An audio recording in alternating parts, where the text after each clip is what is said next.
നമസ്കാരം.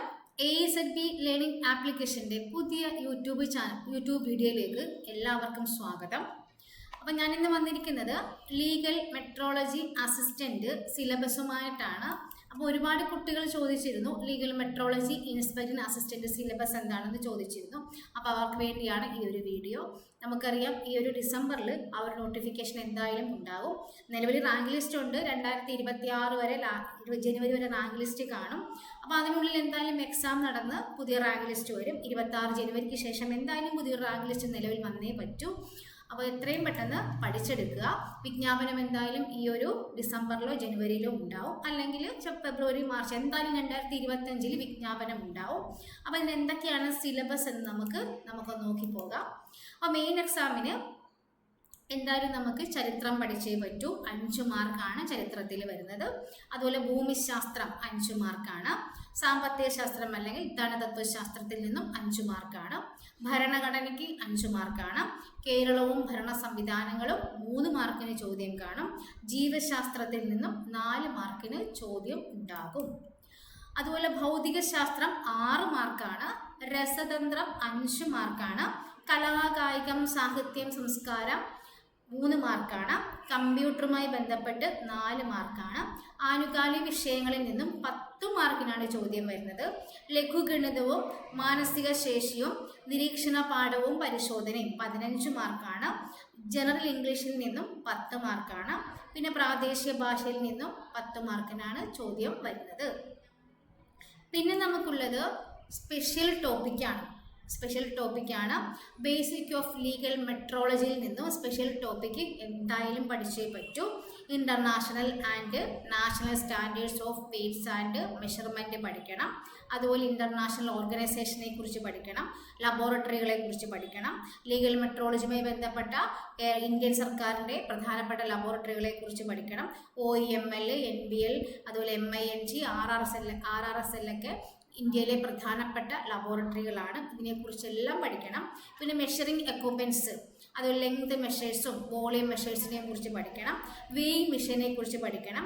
പിന്നെ screw gauge, vernier caliper, barometer, thermometer, lactometer, അങ്ങനെ അതിനെല്ലാം കുറിച്ച് പഠിക്കണം.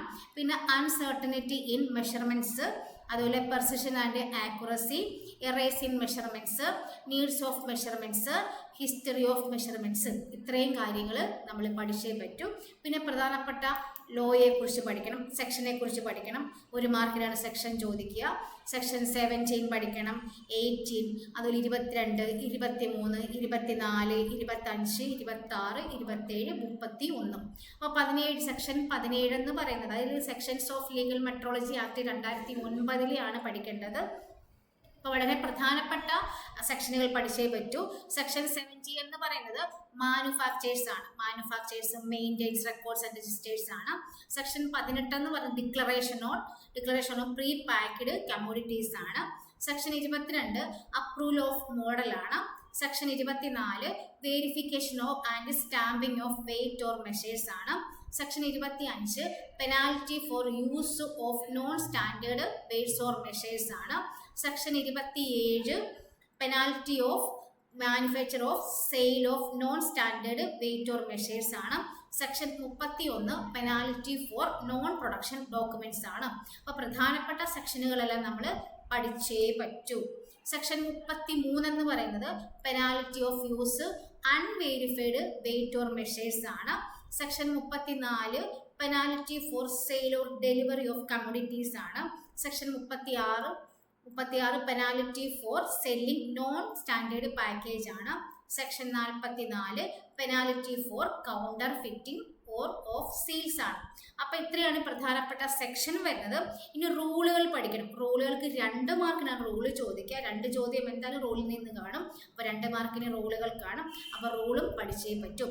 2011 ആക്ട് റൂൾസ് പ്രകാരം ആ റൂളുകളും പഠിച്ചേ പറ്റും. അപ്പോൾ സെക്ഷൻ റൂൾ 6 വരുന്നത് ഡിക്ലറേഷൻ ആണ്. റൂൾ 7 വരുന്നത് പ്രിൻസിപ്പൽ ആണ്. അതുപോലെ റൂൾ 8 വരുന്നത് ഡിക്ലറേഷൻ വെയർ ടു അപ്പിയർ ആണ്. Rule 10 declaration of name and address of manufacture ആണ്. ഇനി റൂള് 2012 റൂളുകളും പഠിക്കണം, അതും 2 ചോദ്യം എന്തായാലും കാണും. റൂൾ 14 പഠിക്കണം, വെരിഫിക്കേഷൻ ആൻഡ് ഇൻസ്പെക്ഷൻ ആണ്, inspection of weight or measure ആണ്. Rule 15 stamping of weight or measure ആണ്. റൂൾ 16 ഫീ ഫോർ വെരിഫിക്കേഷൻ ആണ്. Rule 17 collection of fee and deposit into treasury ആണ്. Rule 22 use of weight and measure etcetera ആണ്. അതുപോലെ rule 23 certificate of verification to exhibited ആണ്. Rule 24 penalty of contravention of rules ആണ്. അപ്പോൾ ഇത്രയും കാര്യങ്ങൾ നമ്മൾ പഠിച്ചേ പറ്റൂ. അപ്പോൾ നമുക്കറിയാം ചരിത്രം പഠിക്കണം, ഭൂമിശാസ്ത്രം, അതെല്ലാം കോമൺ ആയിട്ടുള്ള എക്സാമിന് ചോദിക്കുന്ന എല്ലാ ടോപ്പിക്കുകളും പഠിക്കണം. പിന്നെ നമുക്ക് സ്പെഷ്യൽ ടോപ്പിക്കുകളും പഠിച്ചേ പറ്റൂ. അപ്പോൾ ഇത്രയും കാര്യങ്ങളാണ് സ്പെഷ്യൽ ടോപ്പിക്കിൽ നിന്നും ചോദിക്കുന്നത്. ഒരിക്കൽ കൂടി പറയാം, international and national standards of weights and measures 5 മാർക്കാണ് ഇത് ചോദിക്കുന്നത്. ബേസിക് ഓഫ് ലീഗൽ മെട്രോളജിയിൽ 5 മാർക്കാണ് ചോദിക്കുക. International and national standards of weights and measures, അതുപോലെ international organisation and laboratories of legal metrology, പ്രധാനപ്പെട്ട ലബോറട്ടറികളായ OAML, NBL, MINT, RRSL എന്നിവയെ കുറിച്ചൊക്കെ കാര്യമായിട്ട് പഠിക്കണം. മെഷറിംഗ് എക്യുപ്മെന്റ്സ് പഠിക്കണം, ലെങ്ത് മെഷേഴ്സും വോളിയം മെഷേഴ്സും പഠിക്കണം, വെയിങ് മെഷീൻസ് പഠിക്കണം, screw gauge, vernier caliper, barometer, thermometer and lactometer, sphygmomanometer, അല്ല uncertainty measurement, precision and accuracy, errors in measurement, needs of measurement, history of measurement. ഇത്രയാണ് ബേസിക് വരുന്നത്. ബേസിക് ഓഫ് ലീഗൽ മെട്രോളജിയിൽ ഇത്രയാണ് വരിക. 5 മാർക്കാണ് ചോദ്യം വരിക. പിന്നെ വരുന്ന പ്രധാനപ്പെട്ട സെക്ഷനുകളാണ് 2009 ആക്ട് പ്രകാരമുള്ള പ്രധാനപ്പെട്ട സെക്ഷനുകൾ പഠിക്കണം. 1 മാർക്കിന് എന്തായാലും ചോദ്യം ഉറപ്പാണ്.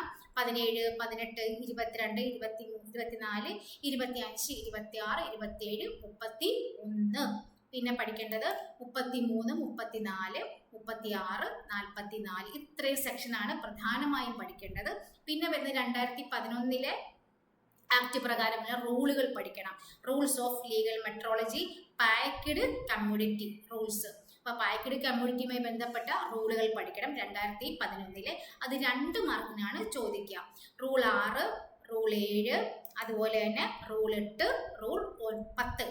റൂൾ 6, റൂൾ 7, റൂൾ 8, റൂൾ 10 ഇത്രയും പഠിക്കണം. പിന്നെ 2012 ആക്ട് പ്രകാരമുള്ള റൂളുകളും പഠിക്കണം. Rules of Kerala legal metrology enforcement rules. അപ്പോൾ എൻഫോഴ്സ്മെന്റ് റൂൾസിൽ അതും 2 മാർക്കിനാണ് ചോദിക്കുക. Rule 14, rule 15, rule 16, rule 17, rule 22, അതുപോലെ തന്നെ റൂൾ 23, 24. അപ്പോൾ സ്പെഷ്യൽ ടോപ്പിക്ക് തന്നെ 10 മാർക്കിനാണ് ചോദിക്കുക. അപ്പോൾ എത്രയും പെട്ടെന്ന് നന്നായിട്ട് എല്ലാവരും പഠിക്കുക. അപ്പം നമ്മുടെയൊക്കെ സ്വപ്നം എന്ന് പറയുന്നത് ഒരു സർക്കാർ ജോലിയാണ്. ഈ വീഡിയോ കാണുന്ന ഓരോ ഉദ്യോഗാർത്ഥിയുടെയും ലക്ഷ്യമെന്ന് പറയുന്നത് ഒരു സർക്കാർ ജോലിയാണ്. അപ്പോൾ ആ സർക്കാർ ജോലി കരസ്ഥമാക്കാൻ വേണ്ടിയിട്ട് ASB അക്കാദമി ഒരുക്കുന്ന പുതിയൊരു കോഴ്സാണ് ആരംഭം. അതിൻ്റെ ഫീസ് വരുന്നത് 5000 രൂപയാണ്. വാലിഡിറ്റി 18 മാസമാണ് വാലിഡിറ്റി വരുന്നത്. നമുക്കറിയാം ഈ ഒരു ഡിസംബർ ജനുവരിയോടുകൂടി 10ാം ക്ലാസ് ലെവൽ എക്സാമും +2 ലെവൽ എക്സാമും ഡിഗ്രി ലെവൽ എക്സാമും ഒക്കെ നോട്ടിഫിക്കേഷൻ ഉണ്ടാവും. വില്ലേജ് മാൻ ഉൾപ്പെടെയുള്ള എല്ലാത്തിനെയും നോട്ടിഫിക്കേഷൻ ഉണ്ടാവും. അപ്പോൾ എത്രയും പെട്ടെന്ന് ഈ വീഡിയോ കാണുന്ന ആരെങ്കിലും ഡൗൺലോഡ് ചെയ്യാത്ത ഈ ഒരു ആപ്ലിക്കേഷൻ ASB അക്കാദമിയുടെ ആപ്ലിക്കേഷൻ ഡൗൺലോഡ് ചെയ്യാത്ത ആരെങ്കിലും ഉണ്ടെങ്കിൽ എത്രയും പെട്ടെന്ന് ഡൗൺലോഡ് ചെയ്യുക. നന്നായിട്ട് പഠിക്കുക. ഒരുപാട് ഫ്രീ ക്ലാസ്സുകൾ പോകുന്നുണ്ട്, PDF-കൾ പോകുന്നുണ്ട്, കറണ്ട് അഫെയറിൻ്റെ ക്ലാസ്സുകൾ പോകുന്നുണ്ട്. അപ്പോൾ എത്രയും പെട്ടെന്ന് ഡൗൺലോഡ് ചെയ്യുക, പഠിക്കുക. അപ്പോൾ ഈ ഒരു ജോലി എന്ന സർക്കാർ ജോലി എന്ന സ്വപ്നത്തിലേക്ക് നിങ്ങൾ ഓരോ സ്റ്റെപ്പുകളും വെക്കാൻ വേണ്ടി ഞങ്ങൾ നിങ്ങളെ സഹായിക്കുന്നതായിരിക്കും. അപ്പോൾ എത്രയും പെട്ടെന്ന് ഈ ഒരു കോഴ്സുകളൊക്കെ പർച്ചേസ് ചെയ്യുക, നന്നായിട്ട് പഠിക്കുക. അതുപോലെ ഞങ്ങൾ ഒരുക്കിയിരിക്കുന്ന മറ്റൊരു കോഴ്സാണ് സെക്രട്ടേറിയറ്റ് അസിസ്റ്റന്റിന് വേണ്ടിയുള്ള മറ്റൊരു കോഴ്സ്. ഈ ഡിസംബറിൽ എന്തായാലും നോട്ടിഫിക്കേഷൻ ഉണ്ടാവും. അതുപോലെ നമുക്കൊരു 120 മുതൽ 150 ദിവസം പ്രിലിംസിന് പഠിക്കാൻ വേണ്ടി സമയം കിട്ടും. പിന്നീട് 6-7 മാസം നമുക്ക് മെയിൻ എക്സാമിന് വേണ്ടി പഠിക്കാനും സമയം കിട്ടും. അപ്പം അത്രയും ആ ഒരു സമയം കൊണ്ട് നമുക്ക് എന്തായാലും ഈ ഒരു പരീക്ഷ ക്രാക്ക് ചെയ്യാൻ കഴിയണം. അപ്പം അതിനു വേണ്ടിയിട്ട് ആ ഒരു ശ്രമത്തിലാണ് ഒരു കോഴ്സ് ഞങ്ങൾ ഒരുക്കിയിരിക്കുന്നത്. അപ്പോൾ സെക്രട്ടേറിയറ്റ് അസിസ്റ്റന്റ് എക്സാം ക്രാക്ക് ചെയ്യാൻ പാകത്തിലാണ് ഈ ഒരു കോഴ്സ് ഒരുക്കിയിരിക്കുന്നത്. പരീക്ഷയിൽ ഏറ്റവും മികച്ച റാങ്ക് നേടി നമുക്ക് ജോലി വാങ്ങിയേ പറ്റൂ. അതിന് ഞങ്ങൾ ഞങ്ങൾ നിങ്ങളെ സഹായിക്കും. 24 മണിക്കൂർ നിങ്ങൾക്ക് ഒരു മെൻറ്റർ അവൈലബിൾ ആയിരിക്കും. അതുപോലെ ഡെയിലി ലൈവ് ക്ലാസ്സുകൾ കാണും. ഇപ്പം എല്ലാവർക്കും ലൈവ് ക്ലാസ്സുകൾ കാണാൻ കഴിയില്ല. അങ്ങനെ കഴിയാത്തവർക്ക് ഡെയിലി റെക്കോർഡ് ക്ലാസ്സുകൾ കാണാം.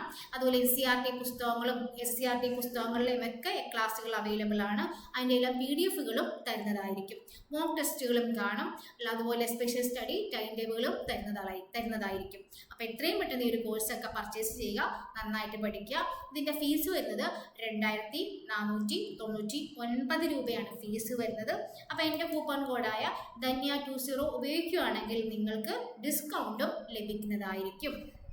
അപ്പോൾ എല്ലാവരും ആപ്ലിക്കേഷൻ എത്രയും പെട്ടെന്ന് ഡൗൺലോഡ് ചെയ്യുക, നന്നായിട്ട് പഠിക്കുക. നിങ്ങളുടെ വിലയേറിയ നിർദ്ദേശങ്ങൾ ഞങ്ങൾ പ്രതീക്ഷിക്കുന്നു. അപ്പോൾ എന്തെങ്കിലും നിങ്ങൾക്ക് പറയാനുണ്ടെങ്കിൽ നിങ്ങൾക്ക് കമൻ്റായിട്ട് രേഖപ്പെടുത്താം. അപ്പോൾ കൂടുതൽ വിവരങ്ങൾക്ക് ACERB അക്കാദമിയായിട്ട് കോൺടാക്റ്റ് ചെയ്യുക. അപ്പോൾ ഈ ഒരു വീഡിയോ ഞാൻ ഇവിടെ വൈൻഡപ്പ് ചെയ്യുന്നു. നാളെ മറ്റൊരു വീഡിയോയുമായി നമ്മൾ വീണ്ടും കാണുന്നതായിരിക്കും. നന്ദി, നമസ്കാരം.